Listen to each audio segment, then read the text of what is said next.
आदाब नमस्कार, मैं रिदा खानम। आप देख रहे हैं सियासत टीवी पर साउथ इंडिया एक्सप्रेस। एक नजर डालते हैं आज के मुख्य समाचार पर।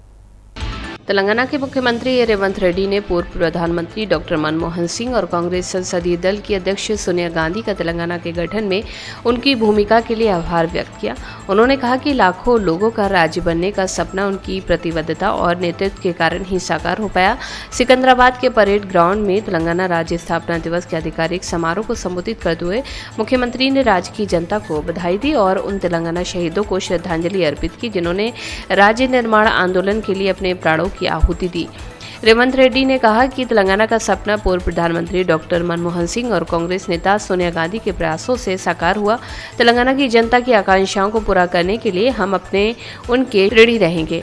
मुख्यमंत्री ने राष्ट्रीय ध्वज फहराया, पुलिस से औपचारिक गार्ड ऑफ ऑनर स्वीकार किया और कल्याण तथा विकास के बीच संतुलन बनाए रखने के प्रति अपनी सरकार की प्रतिबद्धता को दोहराया।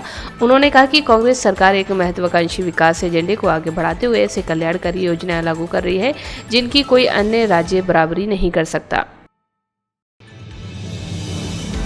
पूर्व बीआरएस विधायक बालका सुमन के खिलाफ चल रहे मामले में एक अहम घटनाक्रम सामने आया है। नामपल्ली कोर्ट ने फैसला सुनाया कि सरकारी संपत्ति को नुकसान पहुंचाने से जुड़े आरोप उन पर लागू नहीं होते हैं, जबकि सिंगरेनी प्रतिष्ठानों को निशाना बनाते हुए उनकी कथित भड़काऊ टिप्पणियों के संबंध में दर्ज मामले में केवल 2 धाराएं ही बरकरार रखी गई हैं। सोमवार को ही सुनवाई के दौरान अदालत ने यह साफ किया है कि सुमन के खिलाफ बीएनएस की केवल धारा 152 और 353 1B ही लागू होंगी और पुलिस द्वारा लगाई गई शेष धारा को हटाने का आदेश दिया।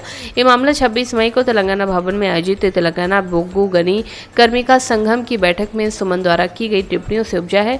अपने संबोधन के दौरान उन्होंने कथित तौर पर नामपल्ली में सिंगरेनी भवन और मंदमरी में सिंगरेनी महाप्रबंधक कार्यालय के संबंध में विवादास्पद टिप्पणियां की, जिस पर सिंगरेनी अधिकारियों ने कड़ी आपत्ति जताई। सिंगरेनी भवन के अधिकारियों द्वारा दर्ज कराई गई शिकायत के आधार पर नामपल्ली पुलिस ने विधायक के खिलाफ बीएनएस की धारा 152 और 353 के तहत साथ ही सार्वजनिक संपत्ति को नुकसान के बचाव में अधिनियम पीडीपीपी के प्रावधानों और बीएनएस की अन्य धाराओं में शामिल है के तहत मामला दर्ज किया है। तेलंगाना के राज्यपाल शिव प्रताप शुक्ला ने आज कहा कि मैं तेलंगाना स्थापना दिवस के इस ऐतिहासिक और गौरवपूर्ण अवसर पर पूरे देश और दुनिया भर में रहने वाले तेलंगाना के लोगों को हार्दिक बधाई देता हूं। ये पवित्र दिन केवल एक भौगोलिक इकाई के गठन का उत्सव मात्र नहीं है, बल्कि ये हमारे वीर शहीदों के सर्वोच्च बलिदान, दशकों तक चले जन आंदोलन और यहाँ के लोगों की लोकतांत्रिक प्रतिज्ञा की जीत का प्रतीक है। भारत के सबसे युवा राज्यों में से एक होने के बावजूद तेलंगाना ने अपनी एक विशिष्ट और वैश्विक पहचान बनाई है। प्रिय भाइयों और बहनों, ప్రజలందరికీ तेलंगाना राष्ट्र अवतरणा दिनोत्सव शुभाकांक्षलु। तेलंगाना राज्य स्थापना दिवस के इस ऐतिहासिक और गौरवपूर्ण अवसर पर मैं देश और दुनिया भर में रह रहे तेलंगाना के सभी नागरिकों को अपनी हार्दिक शुभकामनाएं और बधाई प्रेषित करता हूँ।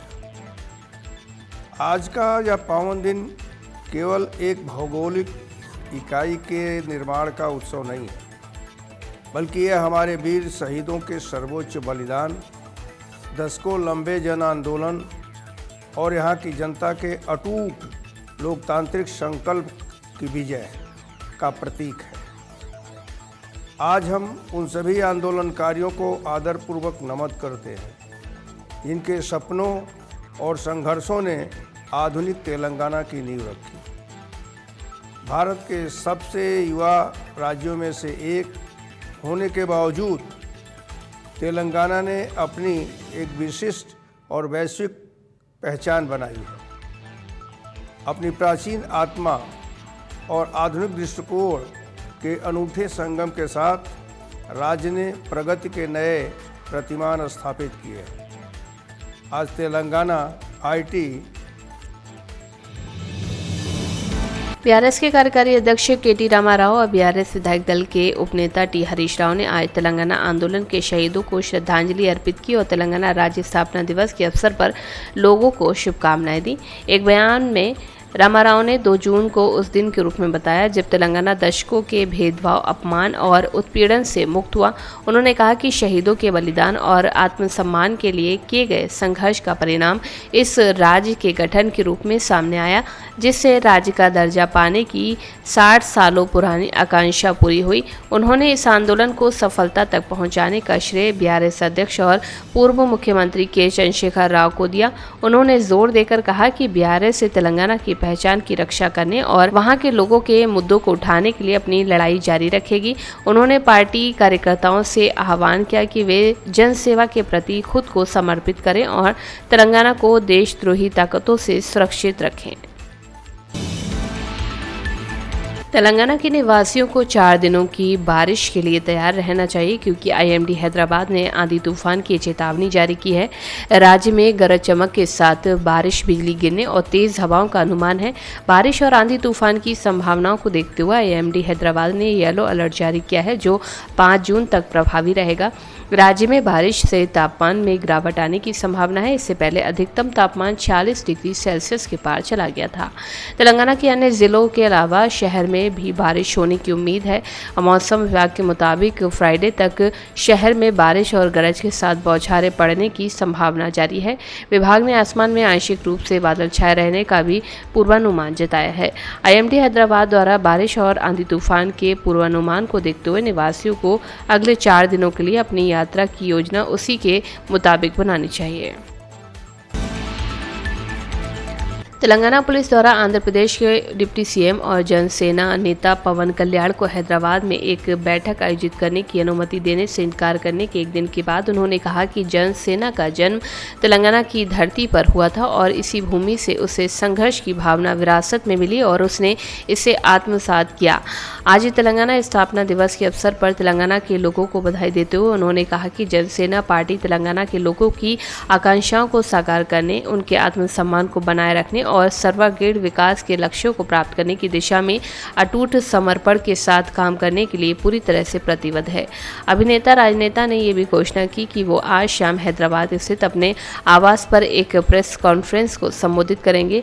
उन्होंने एक्स पर पोस्ट किया कि मैं आज शाम 4:30 से 5:30 बजे के बीच जुबली हिल्स स्थित अपने मकान पर एक प्रेस मीट को संबोधित करूंगा। मुझे उम्मीद है कि तेलंगाना पुलिस विभाग कम से कम मुझे जेएसपी नेताओं के साथ प्रेस मीट करने की अनुमति देगा। कर्नाटका कांग्रेस में नेतृत्व परिवर्तन भले ही पूरा हो गया हो, लेकिन सत्ता के गलियारों में खींचतान खत्म होती नहीं दिख रही। डीके शिव कुमार के मुख्यमंत्री पद संभालने की तैयारी के बीच पूर्व मुख्यमंत्री सिद्धारमैया का एक नया प्रस्ताव राजनीतिक हलकों में चर्चा का विषय बन गया है। बताया जा रहा है कि सिद्धारमैया ने कांग्रेस संगठन और कांग्रेस सरकार के बीच तालमेल के लिए एक कोऑर्डिनेशन कमेटी बनाने का सुझाव दिया। पहली नज़र में ये सामान्य प्रशासनिक व्यवस्था लग सकती है, लेकिन राजनीतिक जानकार इसे सत्ता संतुलन की नई लड़ाई के रूप में देख रहे हैं। वजह साफ है, सिद्धारमैया आज भी कर्नाटका कांग्रेस के सबसे बड़े जनाधार वाले नेताओं में गिने जाते हैं। ऐसे में अगर उनके नेतृत्व में कोई प्रभावशाली समिति बनती है तो ये शिव कुमार सरकार के समांतर शक्ति केंद्र का रूप ले सकती है। यही कारण है कि इस प्रस्ताव ने कांग्रेस के भीतर नई बहस छेड़ दी है। रिपोर्ट के मुताबिक दिलचस्प बात यह है कि अभी इस प्रस्ताव को कांग्रेस हाईकमान की मंजूरी नहीं मिली, लेकिन इसके सामने आते ही पार्टी के भीतर 2 धड़े साफ नजर आ रहे हैं। एक वर्ग मानता है कि सरकार और संगठन के बीच बेहतर समन्वय के लिए ऐसी समिति जरूरी है, तो वहीं पर दूसरा गुट इसे मुख्यमंत्री की ताकत कम करने की कोशिश के तौर पर देख रहा है। शिव कुमार समर्थकों की चिंता ये है कि अगर समिति के अधिकार स्पष्ट नहीं हुए तो फैसले लेने की प्रक्रिया जटिल हो सकती है। ऐसे में मुख्यमंत्री बनने से पहले ही डीके शिव कुमार के सामने राजनीतिक संतुलन बनाए रखने की चुनौती खड़ी हो गई है। सिद्धारमैया के करीबी के नेताओं का कहना है कि इस समिति का उद्देश्य केवल सरकार और संगठन के बीच बेहतर तालमेल स्थापित करना है। उनका तर्क है कि इससे नई सरकार पिछली सरकार की योजनाओं और कामों को प्रभावी ढंग से आगे बढ़ा सकेगी। समर्थकों के मुताबिक समिति मुख्यमंत्री के कामकाज में हस्तक्षेप नहीं करेगी, बल्कि नीति निर्माण और राजनीतिक समन्वय से मदद करेगी। हालांकि इस दावे के बावजूद पार्टी के भीतर शंकाएं अभी भी बरकरार हैं। कर्नाटका हाई कोर्ट ने 23 साल के एक रेप के आरोपी को जमानत देने से इनकार करते हुए अपराध और सजा के बारे में कुछ सख्त टिप्पणियां की हैं। कोर्ट ने कहा है कि कानून के तहत अपराधियों से सख्ती से निपटा नहीं जा सकता, इसी वजह से अपराध करना आसान हो गया है। कोर्ट ने टिप्पणी की कि कानून का डर खत्म हो गया है क्योंकि हम अपराधियों से सख्ती से नहीं निपटते जैसा कि मध्य पूर्व देशों में होता है, इसीलिए अपराध करना इतना आसान हो गया है।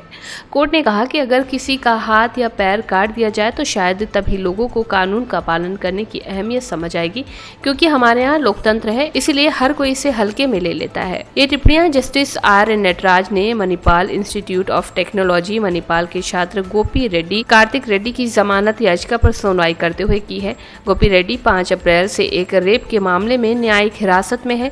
सुनवाई के दौरान जस्टिस नटराज ने इस बात पर चिंता जताई है कि लोगों में अपराध करने की प्रवृत्ति बढ़ती जा रही है क्योंकि उन्हें इसके नतीजों का कोई भी डर नहीं है। केरल में राष्ट्रगीत वंदे मातरम गाने को लेकर भाजपा और कांग्रेस सामने सामने आ गए हैं। शशि थरूर ने वंदे मातरम को हर सरकारी कार्यक्रम में गाए जाने को गैर जरूरी थोपा गया नियम बताया, जिससे भाजपा प्रवक्ता शहजाद पूनावाला ने कहा कि कांग्रेस मुस्लिम लीग के दबाव में आकर ऐसे बयान दे रही है। शहजाद पूनावाला ने कहा कि आतंकवादियों की तारीफ करना, इस्लामी देश की मांग करने वाली जमात को मंच देना ये थोपना नहीं है, लेकिन राष्ट्रगीत गाना गैर जरूरी थोपना है।